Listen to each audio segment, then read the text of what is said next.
ত্রয়োদশ জাতীয় সংসদ নির্বাচনকে সামনে রেখে বাংলাদেশ আনসার ও গ্রাম প্রতিরক্ষা বাহিনীর পূর্ণ প্রস্তুতি রয়েছে। এবারের নির্বাচনে 6 লাখ আনসার সদস্য মাঠে থাকবে। তারা ভোট কেন্দ্রে প্রথম প্রতিরক্ষা স্তর হিসেবে দায়িত্ব পালন করবে। একই সাথে অন্যান্য আইন শৃঙ্খলা রক্ষাকারী বাহিনীর সাথেও সমন্বয় করবে তারা।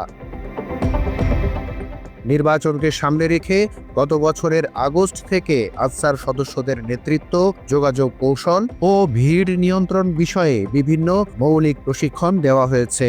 এছাড়া নির্বাচনের আগে সদস্যদের রিফ্রেশার ট্রেনিং ও অস্ত্র চালানোরও প্রশিক্ষণ দেওয়া হয়েছে আনসার সদস্যদের। অর্থাৎ নির্বাচন ঘিরে নিরাপত্তা বিষয়ক সব ধরনের প্রস্তুতি সম্পন্ন করেছে এই বাহিনী। তবে চট্টগ্রামের কোতোয়ালী থানার আনসার সদস্যদের ভোটের মাঠে দায়িত্ব পালন নিয়ে অনিয়মের খবর পাওয়া গেছে। প্রশিক্ষণ পাওয়া যেসব আনসারদের নির্বাচনের মাঠে থাকার কথা তাদের তালিকায় রাখেননি কর্মকর্তারা। তালিকায় দেখা মিলেছে প্রশিক্ষণ না পাওয়া সদস্যদের নাম। অর্থাৎ আনসার নয় এমন লোকজনকে আনসার সদস্য হিসেবে সাজানো হয়েছে। তালিকায় অনেকেই বাহিনীর সদস্য নয় বলেও জানা গেছে। এই নিয়ে বাংলা এডিশনে নিউজ প্রচারের পর চট্টগ্রাম কোতোয়ালীতে নিয়োগ পাওয়া ভুয়া 13 আনসার সদস্যকে দায়িত্ব থেকে অব্যাহতি দেওয়া হয়েছে। যারা ছিল প্রশিক্ষণবিহীন, যেখানে যেখানে আমরা খুঁজে পেয়েছি আমাদেরকে ভুয়া দিয়েছে, আমরা পরবর্তীতে সবাইকে সরিয়ে প্রশিক্ষিত জনবল দিয়েছি।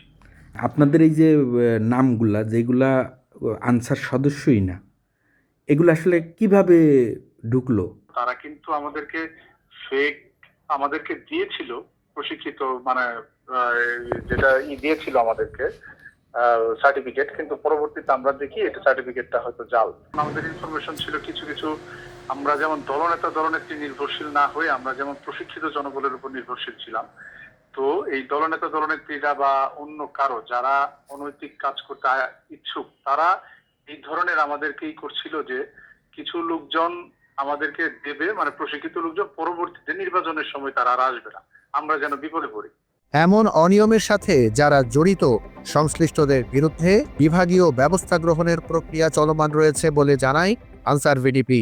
এটা একটা দেখা যাচ্ছে যে মানে এই যে একটা অবাধ, সুষ্ঠু, গ্রহণযোগ্য নির্বাচন আমাদের মহাপরিচালক মহোদয় চাচ্ছেন আমরা যাতে আইন শৃঙ্খলাটাকে একদম নিরপেক্ষ, নির্দলীয় রেখে সরকারকে সহায়তা করতে পারি, সেটাকে বাধাগ্রস্ত করার জন্য কিছু কতিপয় মিসক্রিয়েন্ট এসব করার চেষ্টা করছে। বাংলাদেশ আনসার ও গ্রাম প্রতিরক্ষা বাহিনী নির্বাচন সংশ্লিষ্ট যে কোনো অনিয়মের বিষয়ে কঠোর অবস্থানে অটল। বাহিনীর সর্বপর্যায়ে জিরো টলারেন্স নীতি কার্যকর রয়েছে। দেশের জনগণকে একটি সুস্থ, শান্তিপূর্ণ ও গ্রহণযোগ্য নির্বাচন উপহার দিতে বাহিনী দৃঢ়ভাবে প্রতিশ্রুতিবদ্ধ বলেও জানায় বাহিনীটি। Desk report, Bangla addition.